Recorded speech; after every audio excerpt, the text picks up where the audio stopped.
where at home, it's probably going to be a high of about 35. But I'm in Texas today, so I'm in just about central Texas. So nice. And I'm in an RV, which I'm not going to turn my camera around and show all of it, but those are windows behind me there. And nice. Not kind of normally where my studio at home, but why don't you go ahead and open us up, Mark, and we'll just. The broadcast is now starting. All attendees are in listen-only mode. Hey, everybody. We aren't quite started yet, but I just thought we'd open this up. Carmen and I are here. Mark's in the background and Reeves in the background. And we're going to have fun today. We're going to have a very, very good webinar with Carmen. And I was just telling her that I'm in Texas and she's in Seattle or Washington area. I know Washington pretty well. What part of the state are you in? Right in the Seattle metro? Yeah, I'm on the outskirts of the Seattle metro in North Bend. Okay. A little bit of mountains there. Yeah, I know where North Bend is. Yeah. I actually went to grad school in Moscow, Idaho, and used to come over to Seattle on projects that I had. So I probably was in Seattle once a month, at least for 3 years when I was in grad school. So nice. Well, it's grown and changed a lot, and it continues to do so, as you all probably know. Right. Given the companies that are located here. So yeah. Well, we don't have to worry about anything other than you and I talking. Mark's going to go through your website and different things, and while he's doing that, we'll just be able to chat. So and we can ask him to go to different places. And nice, Mark. Go ahead. Did you get my PowerPoint PDF? I did, and I have it open here. Amazing. Okay, cool. Thank you. Read here. A couple of visuals in case it helps explain what we talk about. You led me into a search that I did today about potentially writing either an ebook or a blog article more broadly about evolutionary business leadership generally. And love it. And so I think after this today, we may at least have a little more that we write about it. We might even have a couple more speakers that we can get to talk about. Sounds good. I'm going to do something real quick here and minimize so that I can show my screen if I need to, but I don't think I'm going to need to. I'm going to actually. Yeah, why don't you go ahead and start recording? I'm going to quickly open up something on my phone here and just have it in front of me. Well, hey everybody, it is Wayne and Carmen and Mark being shy behind the mic and behind the glass. Reeves usually not shy. He could put his picture on here at least for a second. Come on, Reeves, put up your webcam and you can take it down. There's Reeves. So Carmen is in the Seattle area. I'm in Texas today, just as I was on our last webinar that we did last week, and Arib is in Lahore in Pakistan, and so we're all over the world, and we hope that we're finding you in different places in the world. And what I'm going to ask is, you have a sidebar up on your screen. Ask some questions. We don't want to just be us talking. We want to hear what your questions are for Carmen. And so put those in writing on the question box. You can even raise your hand. There's a little place where you can click to raise your hand. And if you do that, we'll unmute you and let you ask your question live. We'll probably keep questions kind of till the end, unless Mark or Arib interrupts us with some question that's just pertinent right for where we're at. In the background, you can see some things from Carmen. Mark's going to be continuing to show us different things. And if you ever want to slow down, again, put that in the question box and just say, hey, slow down, show me that last slide. Because this is going to be a very cool topic. and that's about using evolution as a guide in business, and what role that Carmen has had in a book that she's about ready to publish that we'll talk about a little bit, and that. So let's go ahead and get started. Carmen, why don't you first tell us just a little bit, 5 minutes or so, about yourself, your background, and what what has brought you to where you're at in your life. Yeah, sounds good. Well, I'm a marketing executive. I've been doing this for a long, long time, about 35 years. Started in more traditional marketing and kind of ended up with the internet e-commerce at the front with Getty Images. And that's actually how I came to Seattle, Washington, United States from Canada. And then more recently, I've been focused in the SaaS tech space. Obviously, Seattle has a lot of that. And just the way it's turned out, I've been very focused on high growth companies and helping them grow. And it's just in the last 4 years, I've been studying the science of evolution. And so I'll talk a little bit more about that as we jump in. Awesome. By the way, we were just talking just before about using public label rights, PLR sites for images, which we do a lot. And obviously Getty is one of those that we use, and we use both for paid images as well as for private label.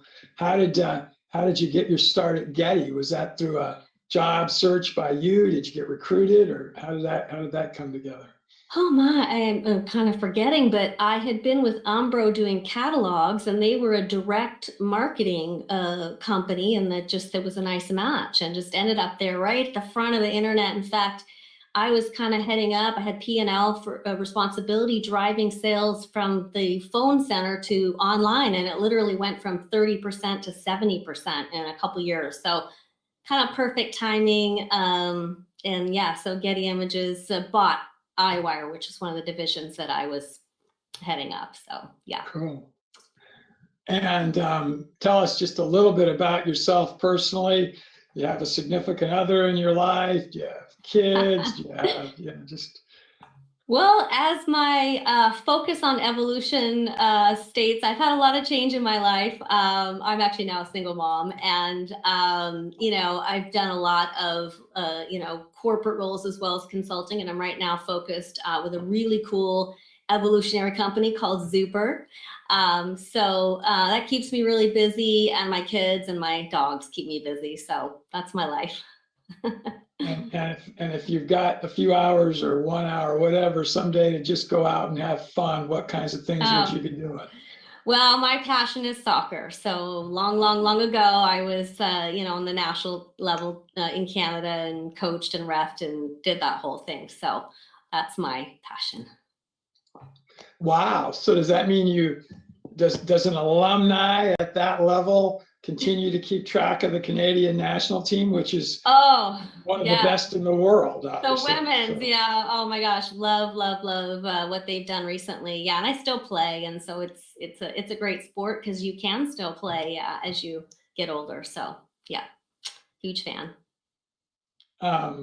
So did you ever have a chance to play at let's say the Olympics or at that level at all? Well, my team in Vancouver, Canada won the Nationals 4 years, but I didn't actually play on the national team. But I did ref the Vancouver Whitecaps when it was the A-League. So it wasn't the MLS. It was a time when that was struggling a little more, but that was probably my biggest, I guess, accomplishment. Please, this is said in a very positive way, I hope. You had to be one of the very early women refs, but even in women's games, right? I mean, yes, sir. Yeah. Yeah, pioneering in that area for sure. And so it's been, and I just, of course, my daughter plays now, and they're so much better, right? So just the progression with particularly women's soccer, it's amazing. You probably don't follow the U.S. women's national team at all, but does the name Mallory Pugh, and she's married now, so I can't think of her. Does that name ring a bell? Yeah, it does sound, yeah. Yeah, do you know her? Or, Yeah, I do. I actually, her father is a friend of mine, and she comes out of Denver soccer, and soccer has become huge in the Denver area. And her club team was a national champion in both, I think, U16 and U18. And I think she played 1 year of college. I mean, she was one of those that they said she's going to be really good when she was, 12 years old. So, Wow. Yeah. yeah, so I got to know her a little bit. So good to Um, see. Yeah. So now let's Yeah. move on to evolution in business. Yes. Only it's you probably realize, because of my background in the sciences, I've obviously been dealing with studying evolution for my entire life, and ever since 8th grade, probably 7th or 8th grade, Mhm. and it's always a part of things. So I didn't even realize that it had sort of moved into the business sector also. Yeah. So give us a little bit of that evolution. Yeah, so honestly, it wasn't me intentionally looking for it. I was just blessed to be contacted by a really interesting organization, unisys.org. They're a very big research company. They also have an education arm and a business arm. And they reached out, and there was about 10, 12 of us who participated in a beta program. They discovered the science of evolution in application for business environments. And I spent about a year studying with them, and that's kind of obviously where I learned all of this. And since then, I've been continuing to study and apply it, which is the key thing. So happy to jump in more, but it's a pretty cool company, and it's highly recommend looking into what they do. And so the company you work with now, Zuper, Yes. First, tell us where that name comes from. And then second, and how did you interact? How did you end up working with them? Well, I'm so glad you called it correctly, Zuper, which is like super with a Z. And Anand Subaru is our CEO based here in Seattle. He's an ex-Microsoft leader, headed up product in many parts for Microsoft, and just really a fantastic product-led growth CEO. Connected with him and have the opportunity to help him be his company grow in an evolutionary way. So it's been going really well. Mm-hmm. Cool. Mm-hmm. Oh, go ahead. I'll just tell you what they do quickly. They're a field service management SaaS, so automation for field services organizations, Okay. scheduling, dispatching, and all that kind of good stuff. Mm-hmm. So how much of your work is remote versus going into an office? We're all remote, so we do have a pretty big office in Chennai, India, but all of the USA folks are remote, and we're really embracing hybrid and flexibility. That's kind of our branding, is we're the most flexible and customizable, so we live that as a company as well, adaptable. So could you give us an example of another company, maybe someone you've even worked with, that has used and implemented the evolutionary principles Mm-hmm. that you now work with in their business, and how it changed what they do? Well, so all of the clients I had before Zuper, I obviously brought the evolutionary thinking to the marketing and all that kind of good stuff, and had some great success, but wasn't able to do the kind of stuff that I'm doing for Zuper. So for Zuper, it's from the culture, the hiring, on in, leadership, everything. We're thinking with that evolutionary mindset. We're a high growth, growing 30%. So it's working well. Not that that's all we're doing. Obviously, like I said, we've got a product-led growth approach that's very, going very well as well. So with Zuper, or even with other companies that you believe use an evolutionary business sort of growth process, yeah. What do you think are some of the traits that really help them be successful when they put an evolutionary approach in play? Yeah, well, let me just back up a bit, because this may sound all kind of Greek to people listening. So let me tell you a little bit more about what is the science of evolution and why it matters. Let's do that. And then it'll make more sense as to exactly what you ask about, which is kind of what makes evolutionary. So every living entity is an adaptive environment. So you, Wayne, are an adaptive environment. I am. Your company is. Zuper, the company, USA country, cultures, any living entity is an adaptive environment and the same rules apply. And so what you've got in front of you on the screen is the unified field. This is kind of the descriptor of the science of evolution. And essentially it's all about relationships. So Reed, could you go to presentation mode for this? And then that way it'll be larger on the screen. So it's really all about relationships. So for two entities to come into relationship, the same rules apply. And you need to have a shared believed future scenario, so, shared vision, shared purpose, and a growth strategy and a survival strategy. And the growth strategy is about value add. So how are the two entities going to be better together, bigger, grow more? And the survival strategy is about complementation. So how do you build the trust? What's the shared operating? What are the shared values? So if you think about a company and the culture, right? So you have relationships with your employees. You've got to have the same strategy for growth and survival as you do with customers. It's not the same strategy, but you have to have that in mind as you're building relationships with customers, partners. So that's just kind of the simplified view of the science of evolution. And when it comes to, if you want to share one of the other slides I have on like evolutionary, right? Because we talk about evolving and growing and how some people tend to stick in the comfort zone and they don't evolve and grow and adapt. And as you kind of, you can kind of see the progression from comfort to evolutionary. And then if you go to another of the slides, I can talk about your question, which was, what are the attributes, right? So what are the entities that tend to grow more? Well, they tend to have high ethics. Focused on the greater good, focused on others rather than selfish. I'm really simplifying this, but essentially that's the first altruism. The more altruistic, the more ethical, the more likely that the entity will evolve and grow and sustain long-term growth.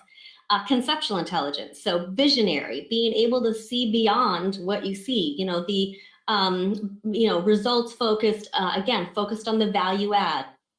And then the emotional intelligence, obviously having empathy and building complementation with others, building relationships, and highly adaptability. So if you remember Darwin, it's not the biggest or strongest or most beautiful that survives, it's the one most willing to adapt. So that's just a quick summary.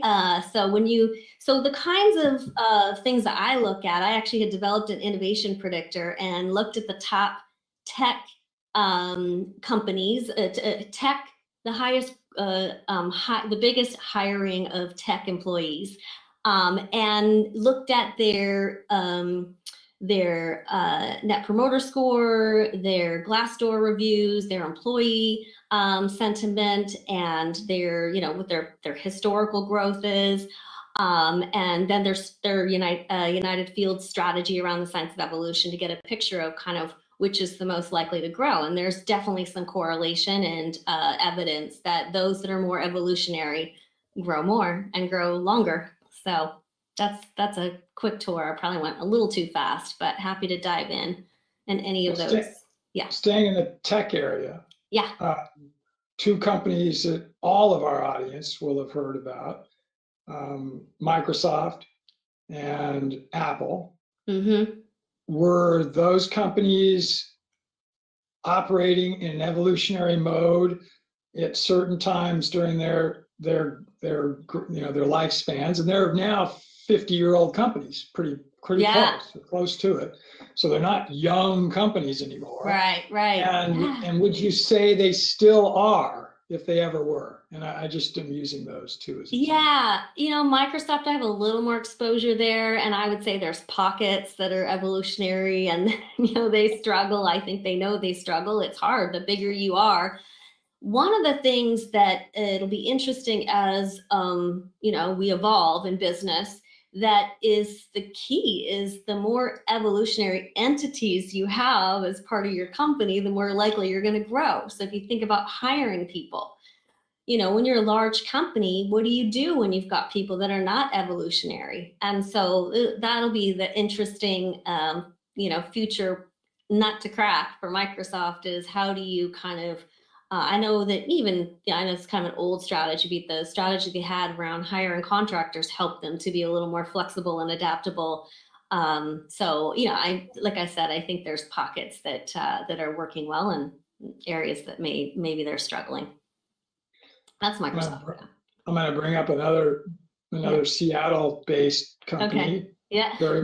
very large one. You can probably guess who I'm going to pick, but the reason for it is that I actually have a pretty good amount of knowledge about them. This is Boeing for everybody. Oh, else. okay. This is my best friend growing up retired as a CEO of one of Boeing's larger companies, a company called Jeppesen, which makes maps for them. But his whole career, for again 50 years almost, he was with Boeing, and he actually tried to retire when he became their head of HR, and they said, no, we really want you to stay around. So they offered him the CEO job, and he hated it. He really didn't like doing what he did with Jeppesen, so he did retire then. But he has introduced me to two ex-CEOs of Boeing. And I've gotten to become friends with both of them. And I'm curious. So I know, and my dad worked for Boeing, and his dad worked for Boeing, both on the aerospace side. My dad worked for a subsidiary of literally his whole life for companies that became Boeing, and his dad did the same. So I know they're a company that retains people pretty well, but I wonder, would you call them evolutionary? And my guess is no. My guess is no. Yeah. I'm curious. You know, I mean, again, it's very likely they have pockets of evolutionary thinking and mindset, and I think it is challenging as companies get larger, because you have to balance that, you know, the ethical of taking care of employees. You always want to take care of people, but I think it's just like how you go about doing that. It might be that some people taking care of them is to help them move along. You know, I'm not really sure.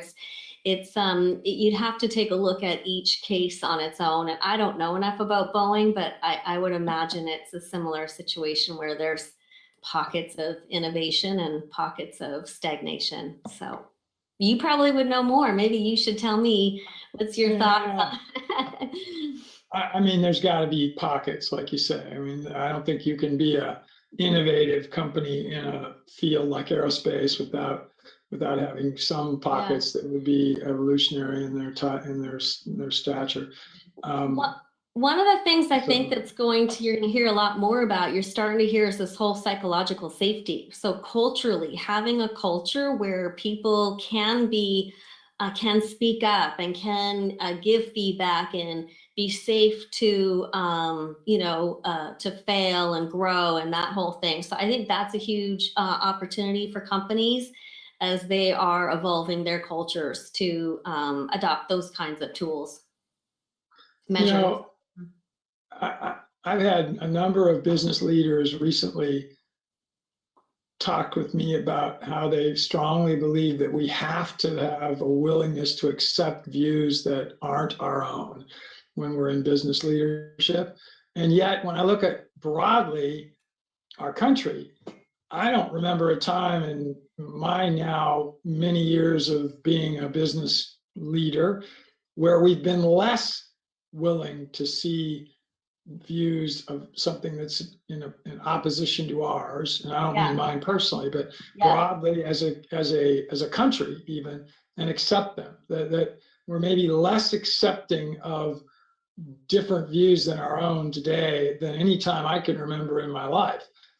But I don't know that that's the case in business, and it clearly isn't the case in evolutionary business. You'd think that you would have to be accepted because the U.S. culture is an adaptive environment, the society, and it's growing, contracting. And so we are kind of contracting in some ways. But the long-term, projection is growth and towards a more loving society. So I think you're right. Right now, we're in this we've just come out of this weird time of extreme, polarization. And you're right that the solution is in the middle. It's about being more accepting that these are complicated topics, and the extremes is not the right answer. The answer is coming together and hearing each other out and finding a solution that can work. So I completely agree with you, but we'll get there.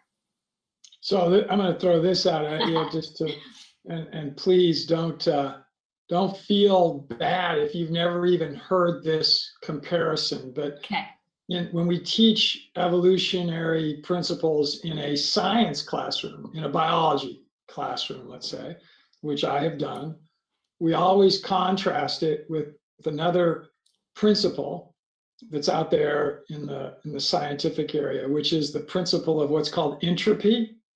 And entropy means that as things change, they degrade. And that's a very common principle of community or ecosystem change. And that an example is a lake. Over time, lakes get formed by low areas which were dry and were probably even forested or maybe grasslands. And then over time, they fill in with some different kinds of soils. More water comes into them. And at some point, if there's enough clay in those soils, they begin to retain water. And that water then will form a wetland first and then a lake. And so that's an evolutionary process, and it's not an entropy process. An entropy process would be the opposite, where a lake would fill in, because that's what happens at a little later in the process. A lake would fill in and go back to becoming a dry land area, and that would be an example of entropy. So do you ever hear in the business context, my question is going to be broad, the word entropy used, to where evolution is really the contrast? It's sort of the polar opposite of entropy. Because evolution, yeah, go ahead. I have not, and I'm so glad you shared that. It's I learned something. But yeah, it makes sense, because I kind of feel what I see and observe and experience is like that, sort of like that, the plates coming together as change happens, and it can be painful, but the outcome is that needs to be the focus, and things evolve. Like I said, the science is showing that we are evolving to be a better, more loving society, and so we got to just keep our eye on that. Yeah. And that's the contrast, is that evolution process leads to a betterment of whatever, so an organism that evolves becomes better. And I'm a dog person and raise dogs, breed dogs, and dogs have a relatively short breeding cycle. And so I have dogs today that I used to have the great grandparents of. So I've seen multiple generations, and we would like to think that what we're breeding today is a improved dog that has better intelligence, it has more skills of whatever the breed is intended to show. In our case, it's hunting, and that goes along with being very intelligent, and so they can learn things. But there's where you see evolution truly working in a very short-term process. So do you use the words either macro evolution in the business evolution world versus micro evolution? That's also what you'll hear in a biological world. Mm-hmm. Do you ever hear those in a business sense? Not so much. I think, where I'm really focused on, and I started this kind of side project, was to do research around evolutionary mindset, because I kind of feel like starting on the individual level, like trying to just get every one of us trying to be better ourselves, right? And I know some people have a hard time maybe with empathy, or a hard time with maybe choosing the right moral decisions, but we can all get better at that. We can all improve and grow. And so that's kind of where I'm focused. And so the reason for the book and the thought leadership and such. So one of our audience attendees, who's one of our a long-time regular, as Alicia asks, a great question, is what would you say you personally have as your products and services that you provide to, in this case, Zuper now? What would be, what would be deliverable for Right. different things you might be doing? Well, I'm heading up the product marketing, and that's a sort of all the traditional marketing pieces for the company. So the culture, the brand, the thought leadership, the product's positioning and strategy and messaging and all of those pieces. So right now I'm dedicated to Zuper, and I've been there for over a year.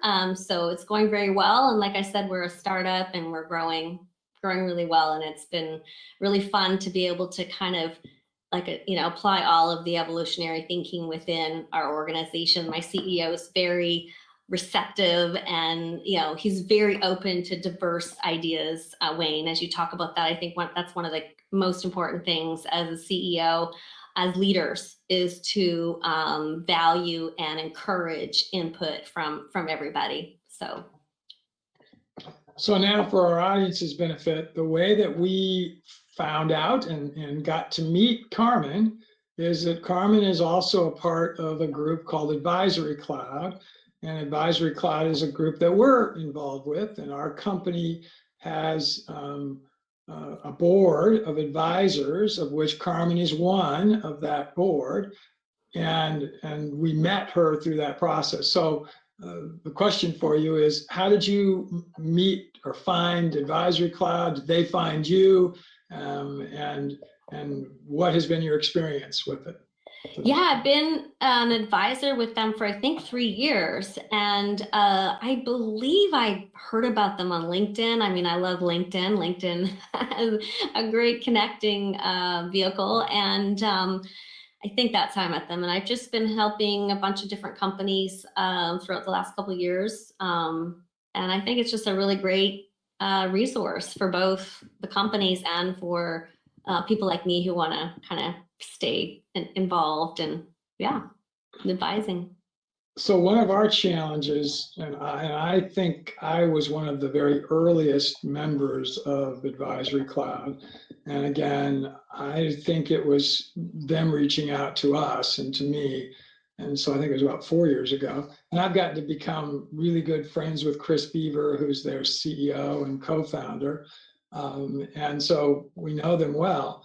Honestly, I gave up my membership as an advisor because, frankly, the companies that I made the choice for boards to be on, didn't really want to do anything with their advisors. I mean, it was disappointing. And in 2 cases, they basically didn't last. They were startups and they weren't even around long enough. But how have companies taken whatever you've offered from the Advisory Cloud perspective? How have you felt like you've been able to make an impact at all? I've definitely had mixed experience as well. A couple years ago when I first started, I actually helped Atma Global. They do training for corporations around diversity and culture training. And I helped them for about 6 months with their marketing strategy. As in addition to being an advisor, but like also because I was consulting and worked with them kind of in a bigger role. So yeah, I've had a range from companies like that were very active, and but others as well that you say that maybe are not as active and just occasionally post a question and I just answer the question. So it ranges, but it's by the way, for everybody's benefit, Carmen was really good for us in that she did respond to questions that we've had and was very helpful with those and volunteered to do this webinar for us. Yay! So tell us about your book. Sure. And where it's going to be published, or do you know yet? And what do you want to have happen with it? Well, yeah, it's in the final editing, and I did hire someone because I'm not technically a writer, but I'm giving it a go. And so it should be done here in a couple of weeks and on Amazon. So I think I'll just start with Amazon and see how it goes from there.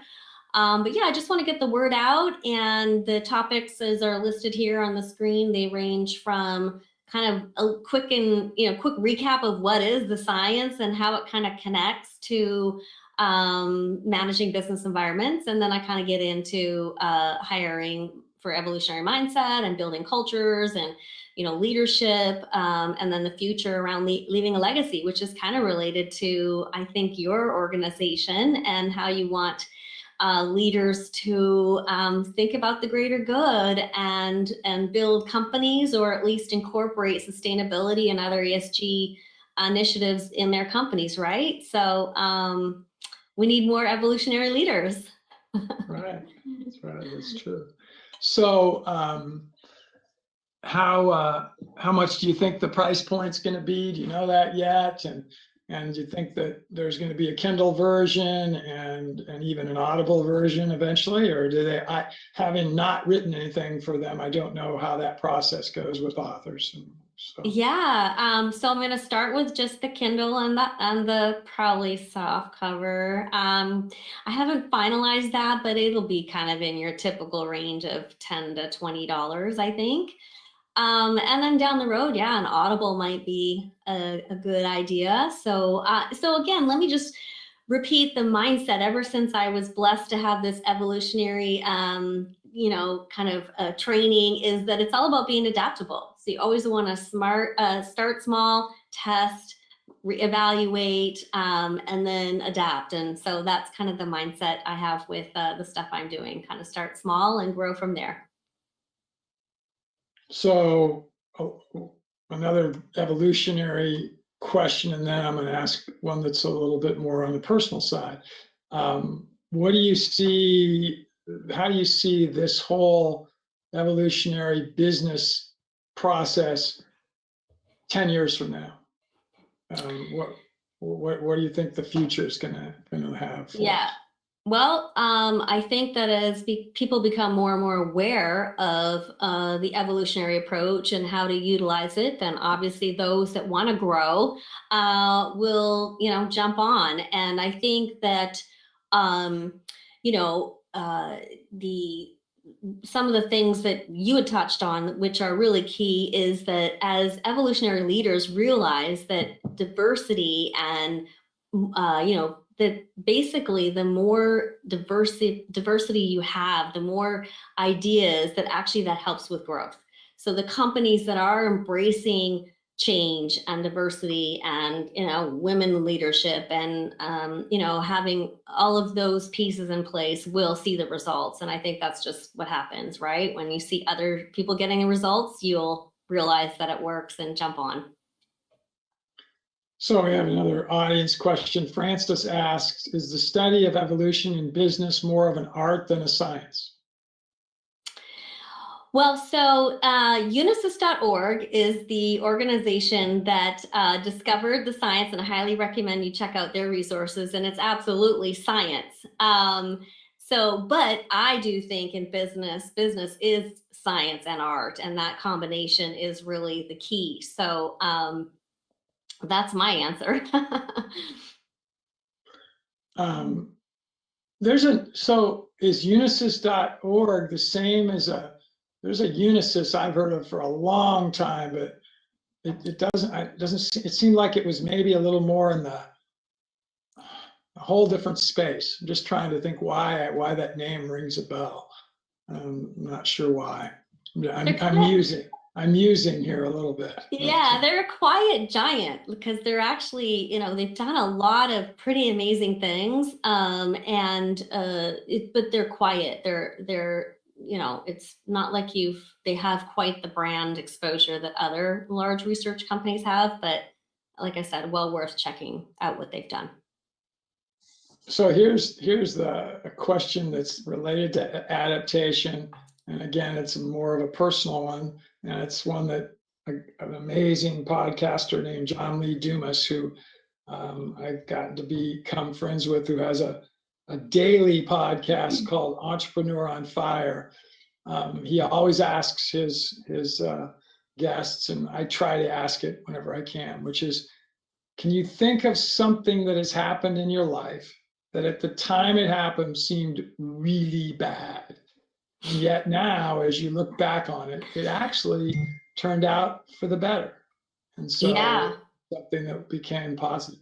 Wow, I mean, that's been my life. If you actually really heard my story, I've had a lot of trials and tribulations, but it's that old saying that what doesn't break you makes you stronger. So, I mean, I've been through a lot. A health issue, divorce, pandemic was very challenging for me, being not in the country where my family was. So, you come out the other side, you grow and evolve. If you want to grow and evolve, you do, and you become stronger and better. So that's Cool. a first. What's a book you're reading right now, or even something online that you would highly recommend to other people to read? Well, I mean, David Loy and Darwin's Lost Theory of Love was the book I wrote that really inspired me to write my book. And so I obviously did that about 6 months ago, but highly recommend it. Again, there's a ton of futures research from Unisys. So, right now I'm geeking out about all of this topic. So that's what's on my mind. But I will be listing some resources in my book, and on my website. So check those out. Cool. Who is a person in your life that had a big influence on you as, let's say, a pre-college age, so up through high school, that wasn't a parent? So someone other than your parent. This is, I'm thinking this isn't really a great answer, but like Oprah was pretty big in my life. I don't know. Oprah is what comes to mind because she was in our living rooms pretty prominently. I will tell you, that's an answer I've never had before. So that works. Yeah. Nothing wrong with that at all. This is an interesting one. And again, one that Dumas almost always asks. What is some tool? And it can be a physical tool, it could be an internet related tool that you've used fairly recently, recent enough you remember it, that you would highly recommend to someone else to use. Oh boy. Wow. I might be drawing a blank here. I just did that new chatbot AI thing where you put in I put in the word evolutionary, and I'm like, dang, I should have used this before I wrote my book. Because it spit out a whole bunch of pretty good writing. So check out the new, is it Chat GPT? Yeah, GPT. There you go. Right. That's the only one that comes to mind. Cool. To be honest with you. Again, you're the first one that's brought that up, although it hasn't been out there that long either. Yeah. Yeah. So let's see. Alicia always gives us lots of questions. So do you have any software, or can you recommend any, to implement your efforts or any of our efforts in the evolutionary business growth area? I would love to build a software that incorporates math-based traditional AI and science of evolution fundamentals AI, but there isn't one that exists, to be honest with you, at this point. Well, look into a different side. So if you've studied it at all, ChatGPT is made by a company called OpenAI, and OpenAI has done all kinds of things in the artificial intelligence area. And one of the things that they have that you can find now for free is how to build an app to do just about anything. Now, I would not recommend that someone that isn't a coder try doing that themselves, but I'm only mentioning it because you're going to find that building an app to do just about anything you want to do moving forward is going to be easier and easier to do. And I think that's evolution in business more generally. So yeah, love it. Great example. Cool. This is a question that Arib came up with, so I'm going to ask is, how do you balance the need for short-term results with the longer-term goal of ensuring a company's survival and adaptability? Yeah. So again, the adaptive mindset is to start small, test, measure, tweak, adjust, and keep doing that in an iterative process, right? So if you think long ago, it was, annual business planning processes, but I just don't think that's how it is anymore. It really needs to be, I'd say monthly might even be too long. So somewhere in that weekly to monthly, where you're reporting on the top level KPIs, as a team, and adjusting and adapting in real time. Cool. That's a great answer. What role do you think that leadership plays in creating a culture of innovation, adaptation within a company? So let's say it's a bigger company, and you've got a combination of leaders and people who are, let's say, on their way to being leaders, or maybe not. Maybe they're going to always be in a lower level role. Yeah. How important are different levels in a business to its ability to implement evolutionary business principles? Yeah, I mean, obviously it starts from the top. So the CEO leadership team needs to be evolutionary. That's a good place, because again, I think the hardest, most challenging thing for businesses that want to become more evolutionary, if they've got already a big company with employees, is figuring out, what do you do with the employees that are not as evolutionary? How do you coach them, support them, train them? But at least with a leadership team, it's going to be a little easier to kind of do what you need to do to make sure that that team is dialed in and they understand where they're at with the 4 criteria and how they can continuously improve in those 4 areas. And then you kind of work your way down. So I think it's very imperative that the leadership team is evolutionary and committed to it and bought in and working diligently in that way. So this is one that Reeve had shared with you, so it shouldn't be a surprise. What advice would you give to young professionals or aspiring entrepreneurs who want to build adaptable, resilient businesses that can weather the ups and downs of a rapidly changing world? Yeah. So like you have to be evolutionary, and you have to understand what that means, and you have to work on, yourself individually to be, very, high level on each of the 4 criteria. I think that if you are just starting out, then build your company from the ground up that way. And I think probably the most important thing for everyone to think about is what you had touched on, which is being open to diverse ideas. And the more, because the thing is, it's in nature that particularly smaller companies, they hire friends and family and people that are like them, right? That's part of like survival instincts. But actually the evidence shows that the more diverse ideas you have, the more like variety and who's with you in the company, the more likely you'll be successful and the more you'll grow over the long term. So what means can companies use to feel comfortable that the decisions they're making are both ethical and responsible? This is super fascinating because Super happens to have a large number of our employees in India, and that's where our HR is. And it's been really a great learning opportunity for me, because what I've realized is ethics, it's different in different cultures. So what we see as ethical in the United States isn't necessarily what is seen as ethical in India. I think it is about listening to everybody and hearing the perspectives and being open to different ways of looking at things, I would say, for sure. Because that one's like the interesting one. Can you think of an example of where ethics differ?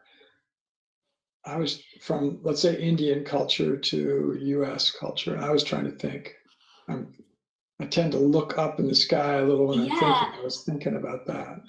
So how do I say this? Like, one of the initiatives I'm doing with Super is to help a team of women with this Super Women community that we're building, to really help encourage women leadership and, to develop these women for future leadership opportunities. And, just even in what they care about, what is important to them, and what's their day in the life is different than what I've experienced. So I think, again, that empathy, hearing, putting yourself in the other person's shoes, communication, open-mindedness, those are all the keys. I'm not giving you specifics because I want to be sensitive to the India culture that is different than the United States.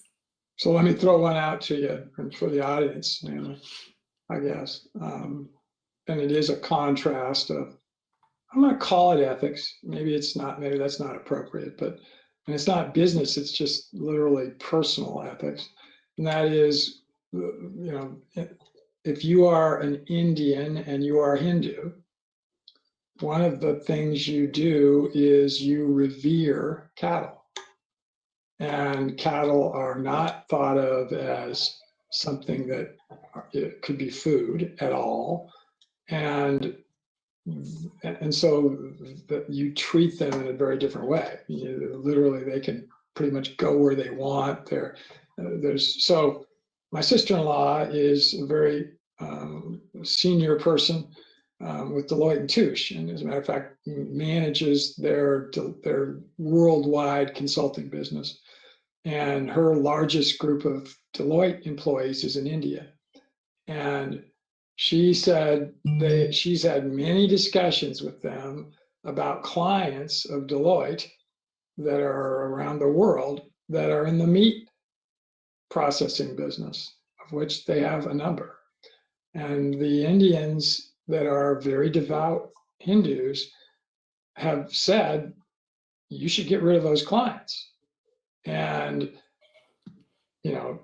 my sister-in-law has to tell them, first place, I don't have any role of knowing who we're going to take as a client and who we're not. But the reality is pretty much anybody who will pay us becomes a client.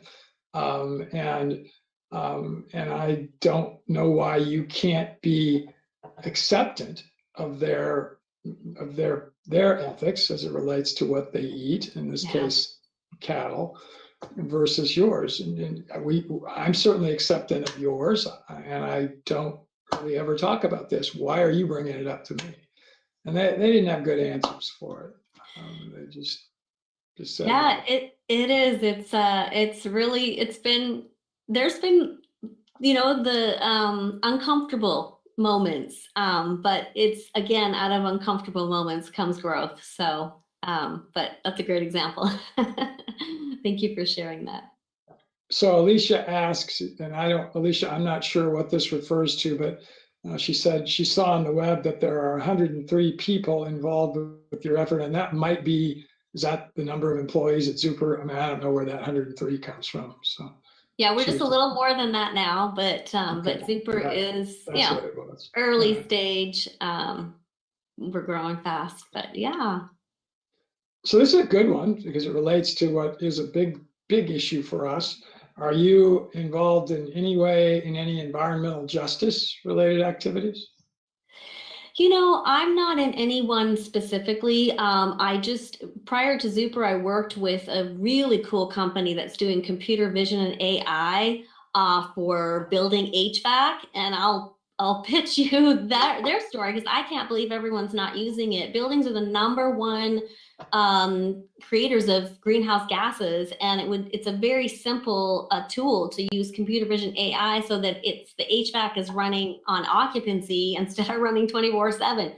I don't know why the government hasn't mandated, because that's like the adoption was even slow, because I think without the pain of monetary penalty, it's like, okay, a company invests 100,000 to save 200, 300,000. So I got really passionate about that company and what they're doing, because it just seems like a no-brainer.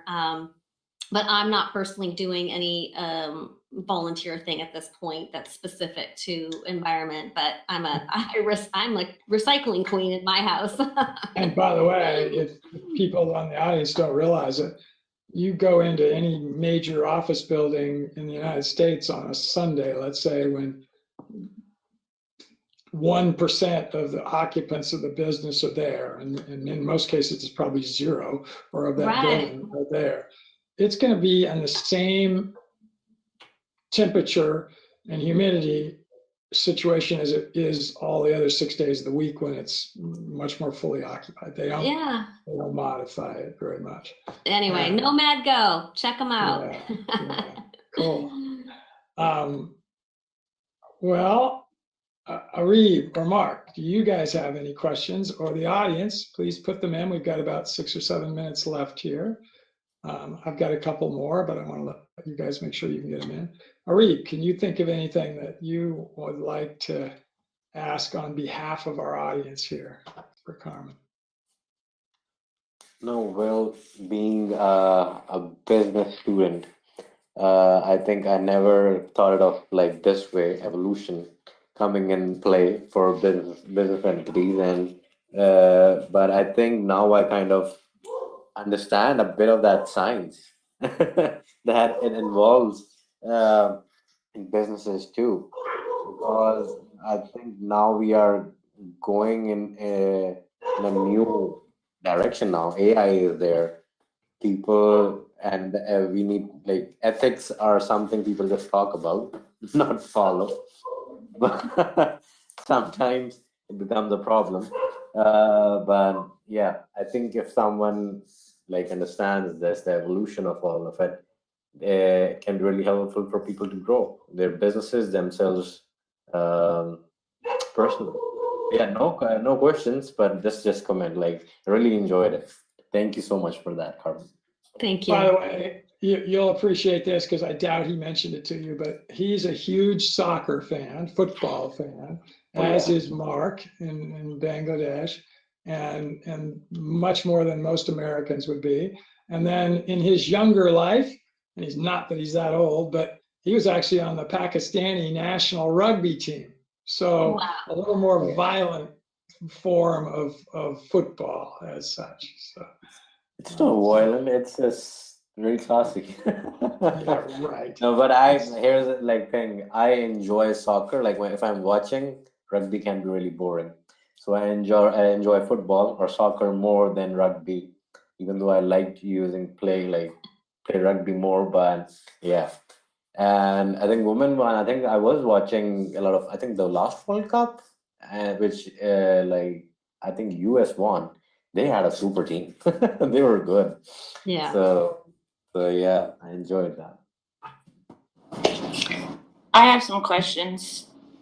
Go for it, Aaron. I'm sorry, I didn't introduce Aaron. Aaron is also one of our staff members, and heads up our environmental practice in the Midwestern United States. So, go for it, Aaron. Okay, I've got two if we have time. So first is, in your experience, what is the pinch point or most common resistance area businesses have to adapting to an evolutionary structure? I think that in my past couple of years before Zuper, when I was consulting for startups, I did get a lot of CEOs that were just really focused on, they loved their product, right? And so I think just shifting that, like, okay, it's great to love your product, but really it's about the customer, right? So customer obsession, putting yourself in the customer's shoes, understanding what the customer wants. So from a value proposition standpoint was typically where I focused a lot of times in the consulting. Great. Okay, second question is, can you please give a historical or a natural example of an adaptive entity and maybe a non-adaptive entity? Well, okay, so I'm sorry, I'm going to pick on AAA a little bit. I did some work with AAA. I'm sure you all know because they're a 100-year-old plus company, and it was working for the local Washington state. team here because they weren't meeting their growth market, and they brought me in, and it was really funny because obviously my background's digital and kind of like these high growth companies. I remember walking in and people just kind of recoiled away from me. I was not really like the kind of, anyway. So, but what I discovered working with them is, again, majority of the employees sort of that survivor's ethics mindset, as it's called, where they're sort of protecting they didn't want change, right? They've been there for 20, 25 years. So unfortunately, they're a really visible example of an entity that is not really progressive and evolutionary. And it's when you've got people that are sort of in that mindset of protecting the status quo and kind of keeping things the same, that's kind of what happens. So that's an example. The companies I've worked for, iWire certainly was very evolutionary. Dreambox was pretty evolutionary, Zuper. So companies, again, you'll see that they're innovative, they're adapting, they're changing, they're evolving and growing. And that's, so that's kind of, you see those markers. Thank you very much. So here's couple more from our audience. One of them I think you've already answered, but Alicia has another one, but from Francis first, which is wrong one. What is the educational background of leaders with an evolutionary mindset? That's a great question. What do you see do you see any commonality, or is it just all over the map? Yeah, I don't know about education. I haven't, thank you for that idea, because I'm doing this research around evolutionary mindsets. So it'll be interesting to ask that question. I think you're going to find evolutionary leaders are lifelong learners. So they're always learning. They're always getting, whatever type of education added to their list. They're avid readers, avid learners. And then this is an interesting one from Alicia. You've already said it. The customer is always first in a service business, and she says, any thoughts? But I think she answered that, Alicia. But you did have one more after that, which was the training industry talks about lifeline learning. I think I've heard that, but I'm not sure what lifeline learning is myself. Is that at all something that is and I don't think it's lifetime. She actually carefully put lifeline. I have not Oh, heard. you know what? She says lifelong learning. Yes, lifelong learning. Yeah, Yes, that's okay. Exactly right. I think that's Mm-hmm. Do you really think in today's business world that you can be a business leader and not think you've got to continue to learn for your lifetime? I guess you can, but it's interesting. AAA you mentioned, and with their biggest competitor, who would they? It would be, could be one of several. And I wonder if whoever that is not if they're either out competing them, if they don't have the same sort of attitudes that AAA has. Well, with the roadside service, you have the car manufacturers doing the roadside service. And then, with the insurance and the travel, obviously there's a lot of competitors in those spaces. So, well, on the motor, I have Good Sam coverage for our RV, which is what I'm in right now. And frankly, I've used it. We'll have flat tires is the biggest thing you'll have out on the road. And usually when you have a flat in an RV, it'll blow something else out. It'll cause a fender or something to become dented. It's not going to mean you can't drive, but that's something that needs to be fixed. So that they would probably compete with AAA there. State Farm has their own stuff. All these bigger insurance companies have something that's somewhat similar. Anyway, well, we are right at the top of the hour, which is good timing.